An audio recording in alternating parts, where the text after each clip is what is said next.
Mwana wa tata, mwana wa dadi, Uganda eri mu lugendo olw'okuweza emyaka 6 bukyanga efuna obwetwaze. Olunaku lwonna bagambye nti olunaku olwaleero ngenda kulaga mukulembeze na bbanga ki lye baafugira oba lye bafugidde eggwanga erya Uganda. Kati abadasagasagana nkusaba kalira kobeere ng'olina kyokola sooka okizze ku bbali tunnyonnyoke akaleero. Ngenda kutandikira ku yasooka paka kwaliko na buli omu ebbanga lyafugidde oba lye yafugira. Ssekabaka Edward Muteesa owookubiri eyasookamu yakulemberera ebbanga lya myaka 2 n'ennaku 114. Apollo Milton Obote eyaddako yakulemberera ebbanga lyali lya myaka 4 n'ennaku 285. Twazaako Idi Amin Dada yakulemberera emyaka 8 n'ennaku 76.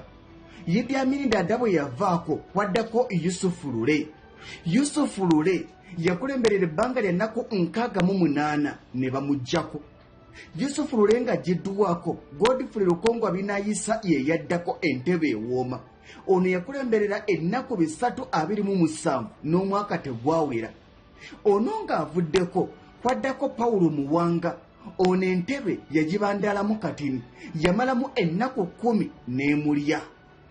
Mwana wa tata, akakiiko akaddako aka Presidential Commission kamalako ennaku 27. Apollo Milton Obote owookubiri n'akomawo.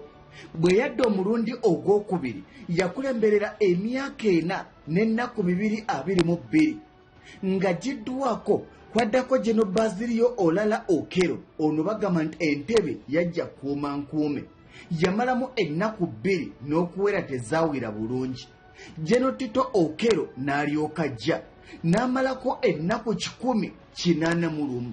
Olwo kabwejumbira President Yoweri Tebahulwa Kaguta Museveni n'ayingirawo ng'ennaku z'omwezi 26 omwezi ogwa Gatonnya omwaka 1986 kutuusa ku lwaliro Sterling yagirimu yakakulemberera emyaka 36 n'ennaku 251.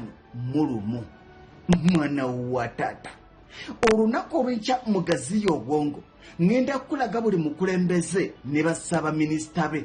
Obadde okimanyi nti aliko yasinza bassabaminisita abangi yakabeera ne bassabaminisita 7.